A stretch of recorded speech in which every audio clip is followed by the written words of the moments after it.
ফুটপাতে থাকা মহিলা বলছে যে 50 বছর ধরে ওই পার্ক স্ট্রিটের ওই একই জায়গায় থাকে। আর কেউ কেউ এর থেকে বেশি বছরও থাকে। ফুটপাতেই জন্মায়, ফুটপাতে থেকেই বয়স হয়ে যায়, মারা যায়। বিজেপি সরকার তো আসলো মাত্র 100 দিন। তার আগে রাজত্ব করেছে টিএমসি, তারও আগে রাজত্ব করেছে সিপিএম।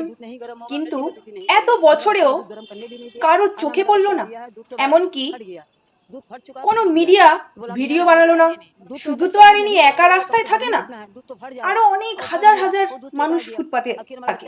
কিছু দল ব্রিজের তলায় থাকে, স্টেশনে থাকে। এই মহিলার বাড়ি হলো পাঞ্জাবে।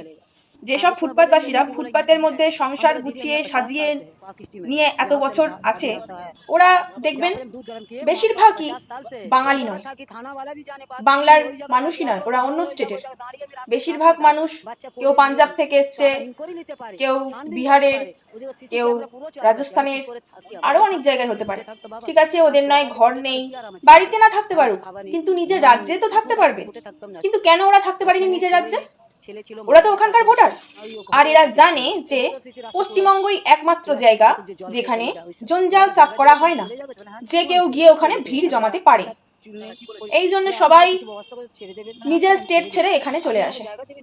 বছরের পর বছর ধরে ওরা সারা জীবনটাই কাটিয়ে দিয়েছে অন্য জায়গার মানুষ হয়ে, অন্য জায়গার ভোটার হয়ে। তারা আমাদের এখানকার ভোটারও নয়, তার সত্ত্বেও ওদেরকে রাখা হয়েছে। ওদেরকে তো তাড়িয়ে দেওয়া হয়নি। ওদেরকে কি বলেছে যে এই রাজ্য থেকে বেরিয়ে যাও? বলা হয়নি, শুধু বলা হয়েছে যে রাস্তাটা খালি করে দাও।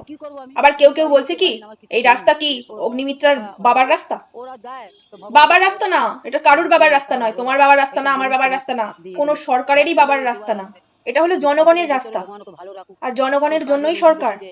আমাদের রাজ্যে কেন আমরা এরকম জঞ্জাল অন্য রাজ্যের মানুষকে অ্যালাউ করব? আমরা এখানকার ভোটার, আমরা ভোট দিয়েছি, আমাদের অধিকার আছে পরিষ্কার পরিচ্ছন্ন রাস্তায় চলতে। এই মহিলা নিজের মুখেই বলছে দুধ ফুটছিল না, দুধটা বসিয়েছে, সবে স্টোভ জ্বালতে গেছে, কিন্তু দুধটা গরম করতে দেওয়া হয়নি। দুধটা কাঁচা থাকার কারণে দুধটা কেটে গিয়েছিল। দুধ কেটে গেলে তো ফেলে দিতে লাগে না। কিন্তু এখানে সবাই কি বলছে, বাচ্চার খাওয়ার জন্য 1 গামলা দুধ ফুটছিল, সেই ফুটন্ত দুধ লাথি মেরে ফেলে দিল অগ্নিমিত্রা পাল। মানে বলে না তিল থেকে তাল, ওটাই করছে। কিন্তু কারো মনে হয়নি এদেরকে সাহায্য করতে, মানবতা দেখাতে। এখন কত পার্টির নেতারা, বিরোধী পার্টির নেতারা কত বড় বড় কথা বলছে। যারা ওই বিরোধী পার্টিকে সাপোর্ট করছে সেসব জনগণও কত বড় বড় কথা বলছে। মানবতা, আচ্ছা এতদিন আপনাদের মানবতা কোথায় ছিল? শুধু সরকারকে বদনাম করার জন্য মানবতা দেখাচ্ছেন।